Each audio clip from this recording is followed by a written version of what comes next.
गिरिराज धरण की और आप सभी की। मेरे से कह रहे थे कि भाषण देना है, कि भाषण नहीं देना है, मेरे को तो चर्चा करना है।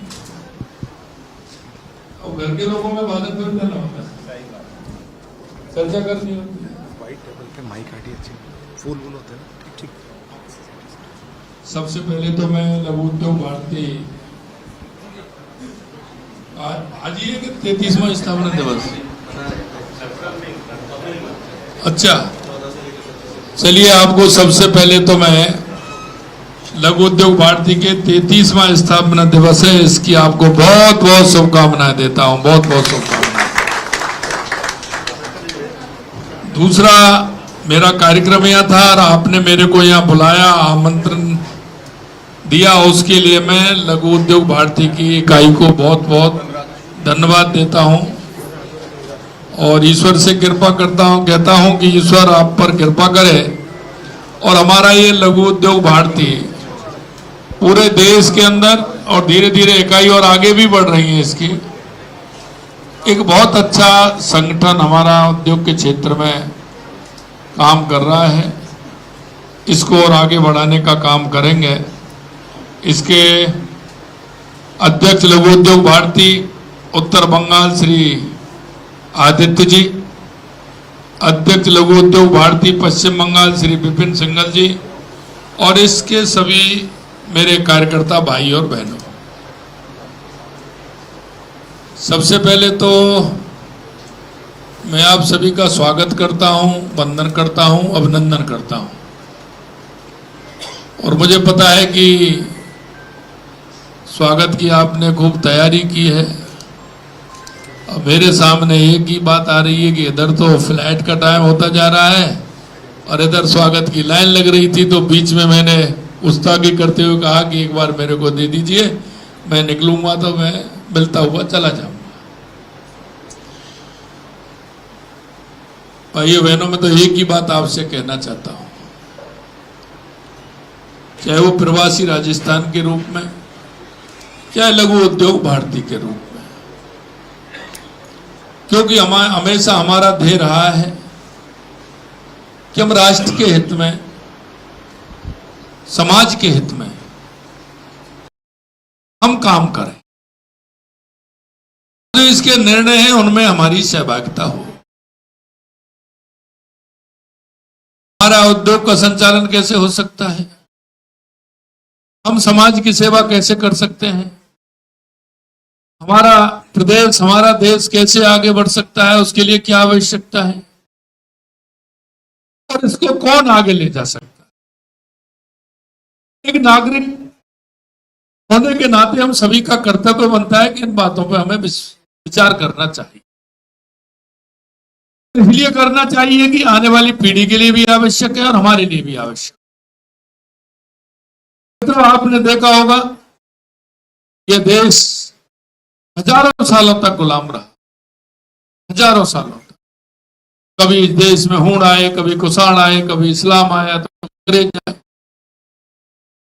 कोई हमारे यहां क्षमता की कमी नहीं थी, किसी तरह की क्षमता की कमी नहीं थी। लेकिन आपने देखा होगा जब आजादी की लड़ाई लड़ी जा रही थी तो जितने लोग आजादी की लड़ाई लड़ रहे थे उससे कई गुने तमाशा देख रहे थे। और तमाशा वो इसलिए नहीं देख रहे थे कि उनको आजादी नहीं चाहिए, वो तमाशा इसलिए देख रहे थे कि उनको ज्ञान नहीं था, उनको भान नहीं था कि हमें क्या करना चाहिए और कैसे करना चाहिए। आज भी हमारी जिम्मेदारी बनती है। आप देख रहे हैं लगातार हमारा देश आगे बढ़ रहा है, लेकिन फिर भी कुछ शक्तियां ऐसी हैं जो पीछे खींचना चाहती है। आपने ये भी देखा है कि हमारे देश में हर नागरिक का, हर व्यक्ति का इस विकास में योगदान होता है। तो आप तो अच्छी तरह से जानते हैं, मैं तो जिस भूमि से आता हूं, भूमि ऐसी है कि वो त्याग और बलिदान और स्वाभिमान के लिए अपने आप में निराली भूमि। राजस्थान वो भूमि है जिसमें महाराणा प्रताप, महाराजा सूरजमल, त्याग की त्रिमूर्ति पन्नाधाय, भक्ति की मूर्ति मीराबाई और अपने आप को पर्यावरण के लिए समाप्त कर देने वाली हमारी मां, जिन्होंने 360 बेटियों के सहित अपने आप को पर्यावरण के लिए कुर्बान कर दिया। मैं ये सारी बातें आपसे इसलिए कहना चाहता हूं, राजस्थान की मिट्टी में स्वाभिमान लेकर के राष्ट्र प्रेम तक आप देख सकते हैं। हमें उसकी अलग जगाते हुए किस तरह से आगे बढ़ना है, आप लगातार देख रहे हैं कि हम काम करते हैं, काम करते हम सामाजिक सरोकार के कार्य भी करते हैं। और मैं इस बात को कह सकता हूं कि हमारा कोई भी उद्योगपति है, उसके जीवन में अपना काम तो होता है, लेकिन समाज के लिए वो काम करता है।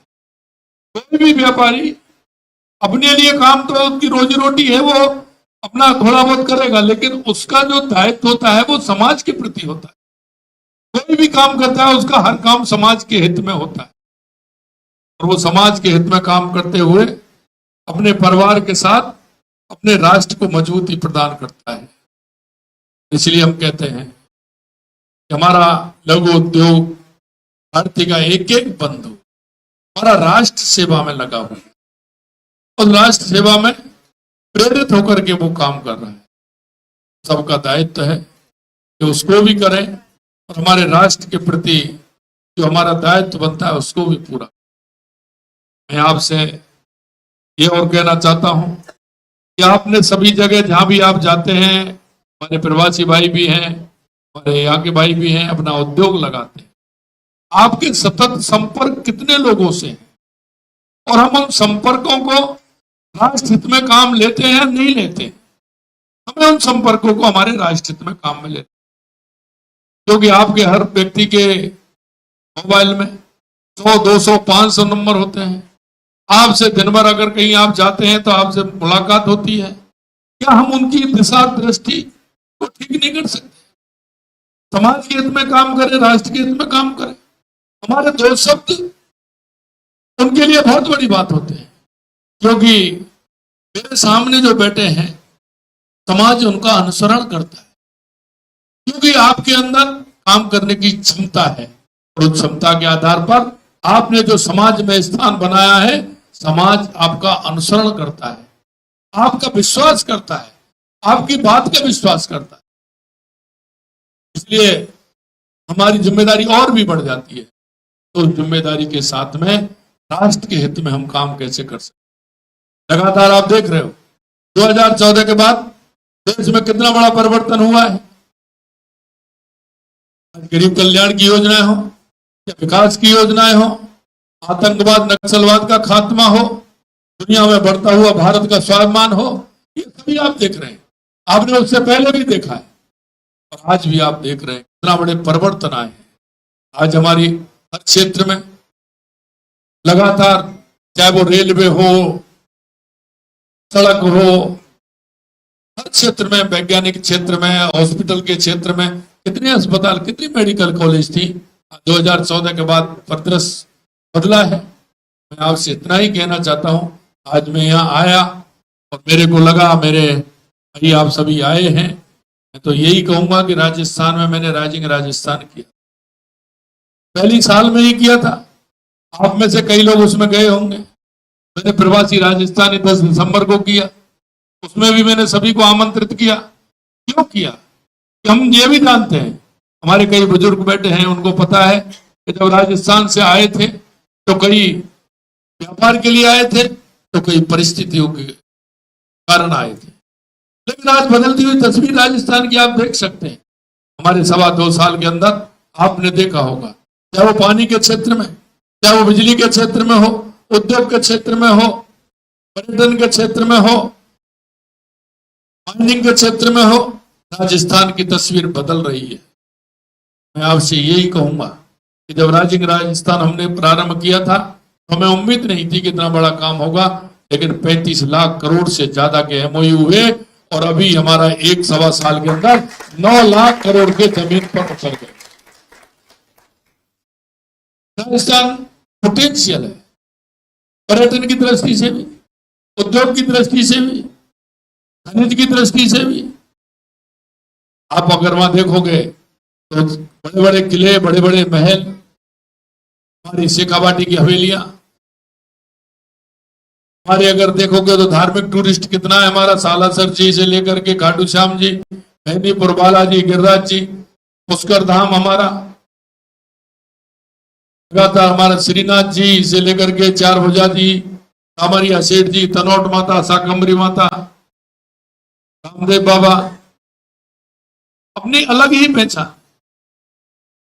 अगर हम उसकी बात करें तो अभ्यारण्य हमारे एक से एक हैं। एक तरफ डेजर्ट रेत है तो दूसरी तरफ झीलें भी हैं। यानी कि राजस्थान का अगर परिदृश्य देखेंगे तो मैं लोगों से कहता हूं, कहीं दूसरी जगह जाओगे तो एक टिकट में एक ही फिल्म देख करके आओगे, और राजस्थान आओगे तो एक टिकट में 4-4, 5-5 फिल्म देखोगे। आप क्या देखना चाहते हैं वो परिदृश्य आपको पूरी तरह से मिलेगा, आप मेरे से ज्यादा जानते हैं। और इसी तरह से मैं कहना चाहता हूं, एक यूनिट आपने यहां लगाई है, एक राजस्थान में ही लगा लो। वैसे तो आप साल में 1-2 बार तो आते ही हैं, आते कि नहीं आते? पक्का है आएंगे, क्यों नहीं? वो तो माता जी बुला लेंगे, देवता बुला लेंगे, सालासर जी बुला लेंगे, खाटू श्याम जी बुला लेंगे। अब सब बेटे की शादी करनी है तो आना ही आना है, बेटी की शादी करनी है तो आना है, नाती पोता होना है तो आना है, नहीं आना है।